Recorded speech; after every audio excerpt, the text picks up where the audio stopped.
News state पर आप सभी का बहुत स्वागत है। आपके साथ मैं हूं सऊद मोहम्मद खालिद। आज बात करने वाले हैं राम की एंट्री की। जी हां, भगवान श्री राम की एक बार फिर से चुनावों में एंट्री हो गई है। मध्य प्रदेश के चुनावी दंगल में प्रभु श्री राम का नाम सुनाई देने लगा है। राम नाम को लेकर के कांग्रेस बीजेपी में पॉलिटिक्स चरम पर है। बीजेपी की ओर से जहां राम मंदिर से जुड़ा हुआ एक पोस्टर लगाया गया है, तो वहीं कांग्रेस की ओर से कमलनाथ बीजेपी पर निशाना साध रहे हैं। कुल मिलाकर के एमपी की सियासत में राम मंदिर की भी एंट्री हो गई है। इसी पर सियासत आने वाले दिनों में और ज्यादा शायद रफ्तार पकड़ेगी। कई अहम सवाल हैं। सवाल यह कि एमपी के चुनावी दंगल में राम मंदिर की एंट्री से किसका मंगल होगा? बीजेपी की पिच पर बैटिंग क्या कांग्रेस अब खुलकर के कर रही है? और सवाल यह भी कि अपनी ही पिच पर बीजेपी को क्लीन बोल्ड होने का क्या खतरा है? और वोटिंग करीब आते ही क्या चुनावी एजेंडे बदल गए हैं? विकास की दुहाई देने वाले राम की शरण में क्यों हैं? इन्हीं सवालों का विस्तार से जवाब तलाशने की कोशिश करेंगे और इसी पर खास चर्चा के लिए जुड़ेंगे खास मेहमान भी। लेकिन सबसे पहले इसी जरूरी एक रिपोर्ट आपको दिखाते हैं। राम मंदिर हमारे देश का मंदिर है, हमारे सनातन धर्म का एक बहुत बड़ा चिन्ह है। पहले भगवान राम को एफिडेविट दे दे के कहते थे कि राम का अस्तित्व ही नहीं है। जी हाँ, वोटिंग की घड़ी जैसे जैसे करीब आ रही है, वैसे वैसे राम नाम की सियासत गहराती जा रही है। 5 राज्यों में विधानसभा चुनाव का बिगुल बज चुका है। हाल में हुए सर्वे बताते हैं कि मध्य प्रदेश और राजस्थान में मुकाबला कड़ा है। इन दोनों राज्यों में बीजेपी और कांग्रेस के बीच कांटे की टक्कर होने वाली है। चुनावी मौसम में राम मंदिर में रामलला के विराजमान होने की डेट भी आ गई है। प्रधानमंत्री नरेंद्र मोदी ने प्राण प्रतिष्ठा समारोह में शामिल होने का न्योता भी स्वीकार कर लिया है। जनता के बीच भी रामलला के प्राण प्रतिष्ठा की चर्चा शुरू हो गई है। इन 5 राज्यों में नवंबर में वोटिंग होगी और उस समय राम मंदिर में होने वाले समारोह की सरगर्मी भी अपने चरम पर होगी। चुनाव में भगवान राम की एंट्री कांटे की टक्कर में पलड़ा बीजेपी की तरफ झुका सकता है। यही वजह है कि एमपी में भी माननीयों ने न सिर्फ नाम का जाप तेज कर दिया है, बल्कि अयोध्या में बन रहे भव्य राम मंदिर को लेकर भी श्रेय की सियासत चरम पर है। बीजेपी हर एक चुनाव में राम मंदिर बनाने का श्रेय लेती दिख रही है, तो कांग्रेस बीजेपी को माइलेज लेता देख उस पर काउंटर कर रही है। ये तो ऐसे ही राम मंदिर की बात कर रहे हैं जैसे ये भारतीय जनता पार्टी का मंदिर हुए। राम मंदिर हमारे देश का मंदिर है, हमारे सनातन धर्म का एक बहुत बड़ा चिन्ह है। तो ये किसी पार्टी का क्या है राम मंदिर? कमलनाथ पिछले कुछ महीनों से मध्य प्रदेश में बीजेपी की पिच पर खुलकर बैटिंग कर रहे हैं। यही वजह है कि कुछ लोग तो अब ये भी कह रहे हैं कि कमलनाथ अब सॉफ्ट हिंदुत्व की लाइन से भी कई कदम आगे निकल गए हैं। शायद कमलनाथ की लाइन लेंथ देखकर बीजेपी को अपनी ही पिच पर क्लीन बोल्ड होने का खतरा सता रहा है। यही वजह है कि बीजेपी नेता राम मंदिर को लेकर कमलनाथ सहित पूरी कांग्रेस को घेर रहे हैं।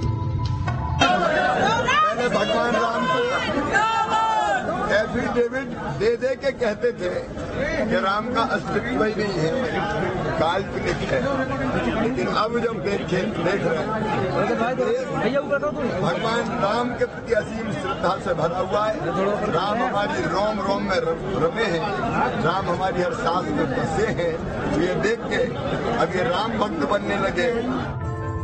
भोपाल में जगह जगह बीजेपी ने अयोध्या में राम मंदिर की प्राण प्रतिष्ठा को लेकर पोस्टर लगाए हैं, जिसमें मोटे मोटे अक्षरों में लिखा है कि भव्य राम मंदिर बनकर हो रहा तैयार, फिर इस बार बीजेपी सरकार। मध्य प्रदेश में जनता से जुड़े दर्जनों मुद्दे हैं, लेकिन फिर भी वोटिंग से आने पहले एजेंडे में राम मंदिर की एंट्री हो गई है। राम मंदिर बीजेपी का दशकों पुराना एजेंडा रहा है। ऐसे में बीजेपी की लाइन तो समझ में आती है, लेकिन 2018 से 2023 आते आते एमपी में कमलनाथ ने जो लाइन पकड़ी है, वो हर एक पॉलिटिकल पंडितों को हैरान कर रही है। राम मंदिर के मुद्दे की एंट्री मध्य प्रदेश के विधानसभा चुनाव में हो गई है। भोपाल में कई जगहों पर इसे लेकर पोस्टर लगाए गए हैं, तो वहीं कांग्रेस भी इस मुद्दे पर फ्रंट पे आके खेलने की कोशिश कर रही है। वीडियो जर्नलिस्ट अभय के साथ गौरव गुप्ता, न्यूज स्टेट मध्य प्रदेश छत्तीसगढ़। कुल मिलाकर के जो बुनियादी मुद्दे हैं, रोटी कपड़ा मकान, उसके अलावा रोजगार, महंगाई, तमाम बातों का जिक्र तो होता है। शुरुआत में अपने सरकार की उपलब्धियां या फिर मौजूदा सरकार की खामियों का जिक्र ज्यादा होता है, लेकिन जब चुनाव नजदीक आते हैं तो इन मुद्दों पर एजेंडे भारी क्यों पड़ने लगते हैं? इसी पर जरा हम चर्चा करते हैं। बातचीत के लिए खास मेहमानों का पैनल जुड़ गया है। सबसे पहले अपने मेहमानों से परिचय करा देते हैं। मेरे साथ बीजेपी की तरफ से पक्ष रखने के लिए प्रवक्ता डॉक्टर प्रेम व्यास जी हैं। प्रेम जी, बहुत स्वागत है आपका। इसके अलावा कांग्रेस की तरफ से प्रवक्ता अभिनव बरोलिया जी हैं। अभिनव जी, आपका भी बहुत स्वागत है। और मेरे साथ वरिष्ठ पत्रकार दिनेश गुप्ता जी भी मौजूद है। दिनेश सर, आपका भी बहुत स्वागत है। और प्रेम व्यास जी, शुरुआत में आपसे ही करना चाह रहा हूं कि आपकी सरकार तो 18.5 सालों से ज्यादा समय से है। उसके अलावा तमाम काम किए गए, इतनी योजनाएं चलाई गई, जनता हितैषी को जनता की हित के लिए तमाम योजनाओं का जिक्र भी करते हैं। तो इतने काम किए गए, इतने सरकारी योजनाएं चलाई गई, उसके बावजूद फिर राम का सहारा क्यों लेना पड़ रहा है? देखिए, निश्चित रूप से राम का सहारा नहीं है, और ना तो राम हमारे लिए कभी चुनावी एजेंडा रहा है। अगर राम के नाम पर 2-2, 4-4 सरकारें गई हैं तो हमारी ही गई है। तो हम राम विमुख ना हुए, हम विकास विमुख ना हुए। हम राम को भी साथ में लेके चले और हम विकास को भी साथ में लेकर चले। आप अगर देश की बात करेंगे तो 7 IIM, 15 एम्स, 6 IIT, 75 एयरपोर्ट ये केंद्र सरकार ने बनाया है राम मंदिर के मुद्दे के साथ में। और दूसरा, कांग्रेस के मित्र जब बार बार 20 वर्ष से प्रश्न करते थे कि मंदिर वहीं बनाएंगे, तारीख नहीं बनाएंगे, तब इनको निर्धारित नहीं हुआ कि ये एजेंडा तो भारतीय जनता पार्टी का है। उसके बाद में जो 1966 में गो से वो हत्या हुई, तब इनको एजेंडा नहीं लगा राम मंदिर का। 1976 में आर्कियोलॉजिकल सर्वे में 8 खंबे निकल कर आए थे और उस सर्वे को रुका दिया गया कांग्रेस द्वारा, जब इनको एजेंडा नहीं लगा। 1988 में भारत माता एकात्म रथ को जब निकाला गया था और इनके द्वारा रोक दिया गया, तब इनको एजेंडा नहीं लगा। 1992 में कांग्रेस का PM पटल पर खड़े होकर ये कह रहा था कि मैं मस्जिद वहीं बनाऊंगा जहां शहीद हुई है, तब इनको चुनावी एजेंडा नहीं लगा। लेकिन जब राम मंदिर आज भव्यता की तरफ है और हमारे द्वारा प्रयास किए गए, आप बताइए ना, 2002 में अटल जी की सरकार ने रेडार मैपिंग करवाई थी। उस रेडार मैपिंग के पश्चात जो खुदाई हुई थी, जो कांग्रेस रुकवा चुकी थी पूर्व में, उस खुदाई के पश्चात जो साक्ष्य निकले हैं, उसके बाद राम मंदिर का मार्ग प्रशस्त हुआ। तो ये निश्चित रूप से, और हम आध्यात्मिक दृष्टि से भी कहते हैं और आम जनमानस की दृष्टि से भी कहेंगे कि हमने जो राम के लिए कार्य किए हैं, और निश्चित रूप से आज भव्यता राम मंदिर को मिलने जा रही है और उसका हम उल्लेख करेंगे। ठीक है, तो मैं उन इतिहासों से अलग आपसे ये जानना चाह रहा था प्रेम व्यास जी कि मौजूदा परिप्रेक्ष्य में बार बार इसका जिक्र करके, क्रेडिट लेकर के इसके नाम पर वोट लेना क्या ठीक है क्या? देखिए, क्रेडिट लेना और 600 वर्ष का इतिहास रहा है राम मंदिर का। आप बताइए, हिंदू बहुल्य भारत होने के बाद भी रामलला टेंट में विराजमान थे इतने वर्षों तक, और उसके बाद आज अगर मंदिर में विराजमान हो रहे हैं तो क्या ये सिर्फ चुनावी एजेंडा, ये मुद्दा होना चाहिए? ये तो आस्था और आत्मा का और प्रश्न और विश्वास है। और ठीक है अभिनव जी, मैं जवाब ले लेता हूं क्योंकि आपने अपनी पूरी बात रख ली। अभिनव जी, जब ये पोस्टर नजर आते हैं, जाहिर सी बात है आम जनमानस के मस्तिष्क पर भी इसका असर पड़ेगा, और जब वो अपने घरों में बातचीत करेंगे, अपने जो सोशल मीडिया प्लेटफॉर्म्स पर देखेंगे, तो ये असर कहीं ना कहीं मतदान करते वक्त भी दिखाई देगा। ऐसे में लगता नहीं है कि इस मामले पे, इस पॉइंट पे कहीं ना कहीं बीजेपी आपसे निकल जाएगी आगे और इसके सहारे बीजेपी का ही मंगल होगा? देखिए, कर्नाटक ताजा उदाहरण है आपके सामने कि प्रधानमंत्री मोदी जी ने चुनाव के ऐन वक्त पहले बजरंगबली जी के नाम का खूब इस्तेमाल करने की कोशिश करी और कर्नाटक की जनता ने 40 सीटों पर इनकी जमानत जब्त करा दी। तो इनको समझ जाना चाहिए कि भगवान अब इनके साथ नहीं है, क्योंकि इनने जो छल कपट किया है भगवान के नाम पर, वो पूरे देश की जनता जानती है। मैं कहना चाहूंगा, इतनी देर से मैं सुन रहा था, लेकिन कहीं पर भी आपने ना बेरोजगारी की बात सुनी होगी, ना महंगाई की बात सुनी होगी, ना कर्मचारियों की, ना किसानों की, ना बेरोजगार युवाओं की। हर जगह आप देखेंगे हर वर्ग परेशान है। 18-20 साल अगर शासन किया है यहाँ पर, तो अपनी योजनाओं को बताते, अपने विकास को बताते, उनके होर्डिंग लगाते, उनके बारे में बताते कि हमने ये सब किया। लेकिन इन सब बातों को ना बताकर सिर्फ ये बताना कि हम भगवान के श्री राम की शरण में जाना, तो आप बिल्कुल जाइए। श्री राम क्या आपने अभी देखा होगा, बजरंगबली जी ने दंड दिया था और महाकाल में जिस तरीके से घोटाला हुआ है, उसके बाद आप देखिएगा महाकाल भी यहाँ पर श्राप देने को तैयार है। तो ये घबराए हुए हैं। नहीं, ठीक है अभिनव जी, मुझे ये बताइए, रामेश्वर शर्मा जी ने, बीजेपी के विधायक हैं, उनका आपने सुना होगा बयान। कमलनाथ जी ने कल राम मंदिर को लेकर क्या कहा था, लेकिन आज रामेश्वर ज्ञानेश्वर जी ने कुछ सवाल पूछ दिए, और उधर अमित शाह जी जब छत्तीसगढ़ में थे तो उन्होंने कहा 3 बार दिवाली मनाई जाएगी, तो क्या उसका जवाब है आपके पास? इससे पहले जो आपकी लाइन लेंथ थी राम मंदिर को लेकर के, प्रभु श्री राम को लेकर के, उस लाइन लेंथ पर कितनी बार सफाई आई, किसने माफी मांगी, कुछ इस तरह के बयान जो सामने आए थे उस पर किसने कंडेम किया? देखिए, मैं आपको बता रहा हूं ना, जवाब जनता देगी। जिस तरीके से कर्नाटक में जनता ने जवाब दिया है, जिस तरीके से बोला गया था बजरंगबली जी का नाम लेना और बटन दबाना, जनता ने बटन भी दबाया और जवाब भी दिया। उसी तरीके से 5 राज्यों में ये कितने भी होर्डिंग बैनर लगा ले, जनता के टैक्स का पैसा बर्बाद कर ले, लेकिन इससे कोई फायदा नहीं होने वाला है।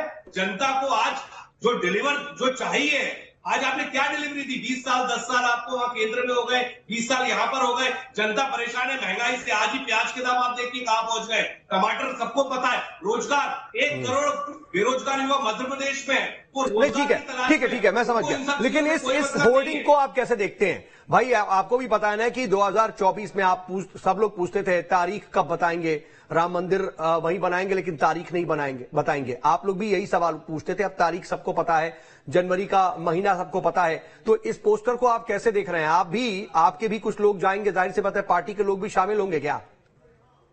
देखिए, आस्था का विषय, मंदिर कोई भाजपा का नहीं है, ये मंदिर पूरे देश का मंदिर है, हर सनातनी का मंदिर है, सबका मंदिर है, ये सब जा सकते हैं वहां पर। कोई भाजपा की तो मंदिर निर्माण, वहां पर जो प्राण प्रतिष्ठा हो रही है, जो भव्य कार्यक्रम हो रहा है, उस पर आपका सपोर्ट है ना, आपका समर्थन है ना जो कुछ हो रहा है, और इस पोस्टर को भी आप समर्थन देते हैं ना?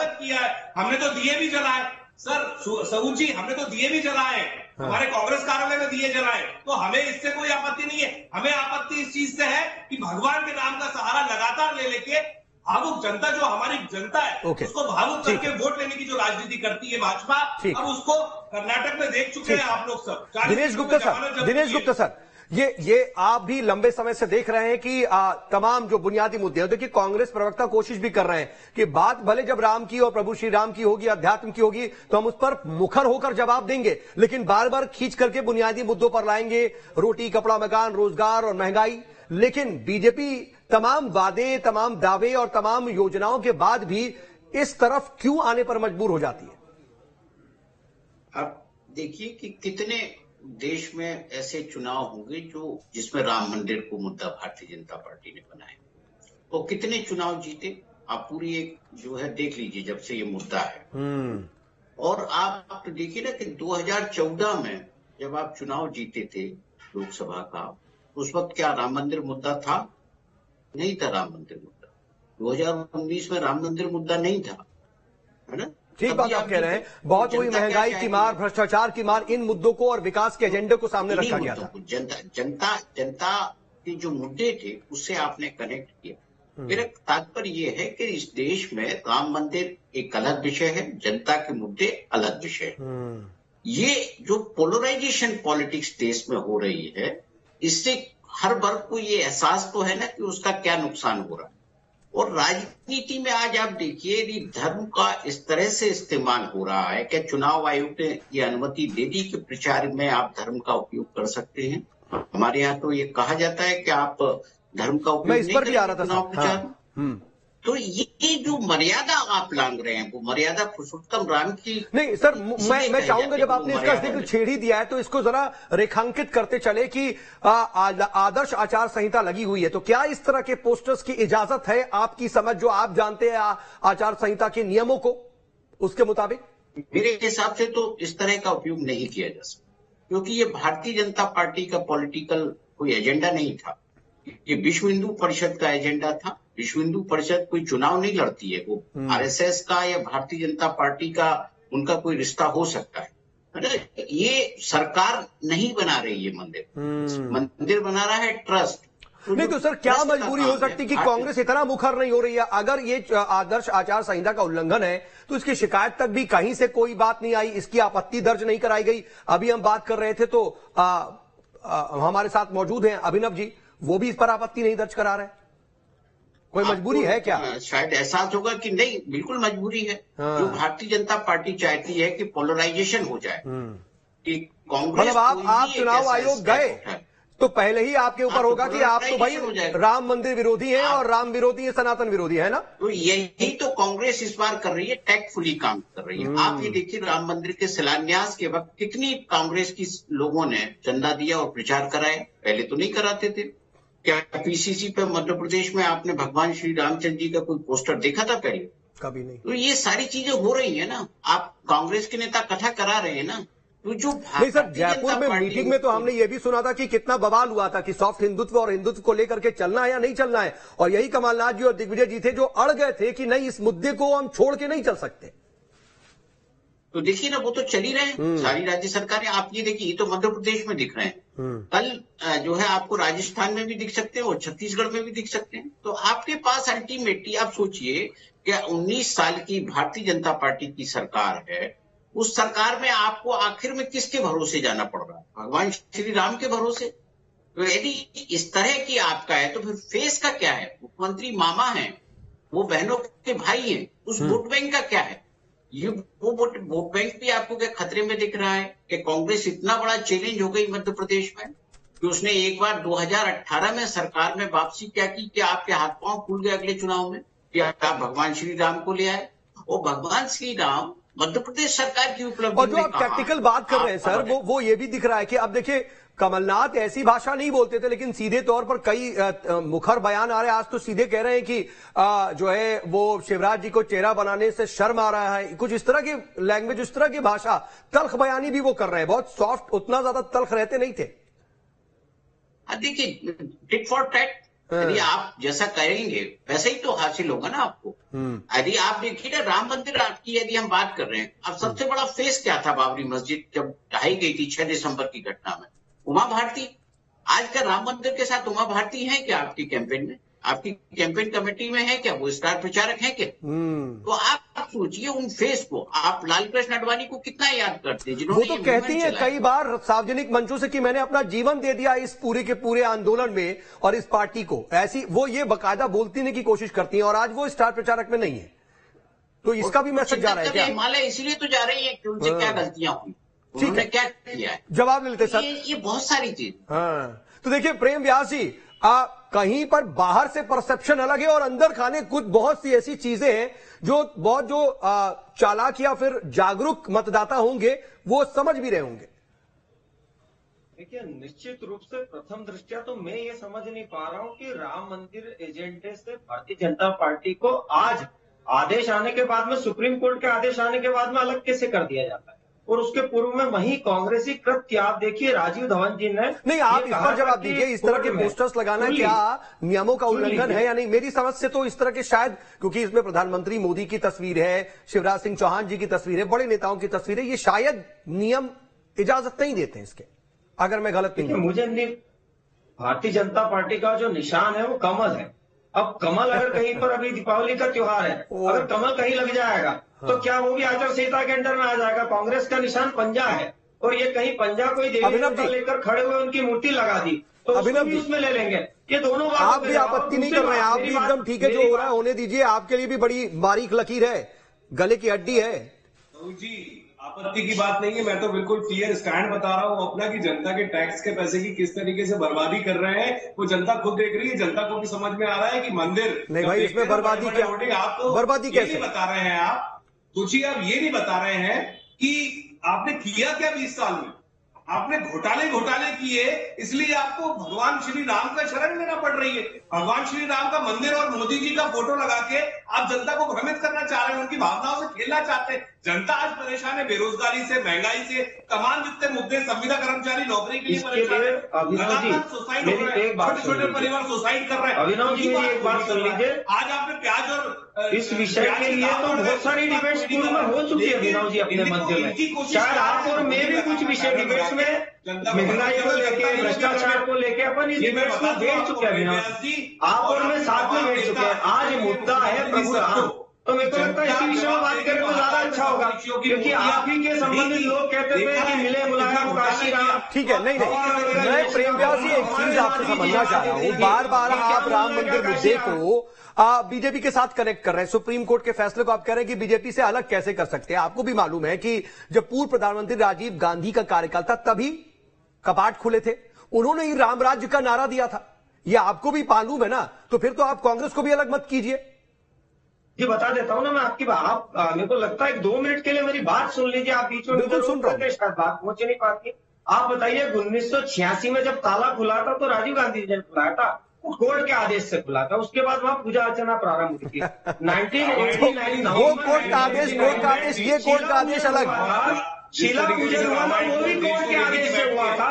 दिसंबर 1992 में सुप्रीम कोर्ट के आदेश से ढांचा ढहने के बाद पूजा की स्वीकृति दी गई थी। नहीं, मुझे एक बात बताइए प्रेम व्यास जी, जब बीएचपी को राम मंदिर के शिलान्यास की इजाजत दी गई थी 1989 में, तो राजीव गांधी जी ने ही तो दी थी। हाँ जी, राजीव गांधी जी ने ही तो 1989 में वीएचपी को शिलान्यास की इजाजत दी थी। ये कोर्ट के द्वारा हुई थी। शायद हो सकता है कि 1989 तो वो कोर्ट का आदेश, अब वहां पर कोर्ट का आदेश हो जाता है, यहाँ कोर्ट का आदेश नहीं। यहाँ पे सारा क्रेडिट आपका हो जाता है। सुप्रीम कोर्ट ने आदेश दिया था और यहाँ कोर्ट के आदेश से मंदिर। उसके बाद सुन लिया, हम ये अभिनव जी को तो हंसने भी आ रहे थे, राम पे भी हंसते हैं, क्योंकि भीतर से मेरा यूं बाहर रूप अनेक, नारायण दासों वालों का रूप अनेक, इनके अनेक रूप है, इसलिए इनको हंसी आएगी राम की बात पे। इसीलिए मैंने कहा कि राम विमुख का सर ठीक है, मैं लास्ट में जल्दी से दिनेश गुप्ता जी से बहुत शॉर्ट कमेंट लेना चाहता हूं। सर, ये राम नाम पर एक खींचतान है, ये कब तक जारी रहेगी? क्यों नहीं भक्तों के लिए, आम अनुयायियों के लिए छोड़ दिया जाता है? राजनीति में क्यों लाए जाते हैं भगवान राम? बहुत शॉर्ट में। देखिए, बहुत शॉर्ट में ये कि दिल को बहलाने ख्याल अच्छा है कि आप पोस्टर लगा लीजिए और वोटर को तो तय करना है, उसको तो पता है कि उसका मुद्दा क्या है। फ्री बीज उसका मुद्दा है कि राम, भगवान श्री राम उसका मुद्दा है। तो देखना होगा कि आपने बड़ी अहम बात कह दी कि क्या मन में रहता है आखिरी वक्त में जब बटन दबाने के लिए जनता मतदान केंद्र पहुंचते। आप सभी मेहमान हमारे साथ जुड़े, इसके लिए बहुत बहुत शुक्रिया। कुल मिलाकर के राम नाम की एंट्री तो है, लेकिन इस एंट्री का क्या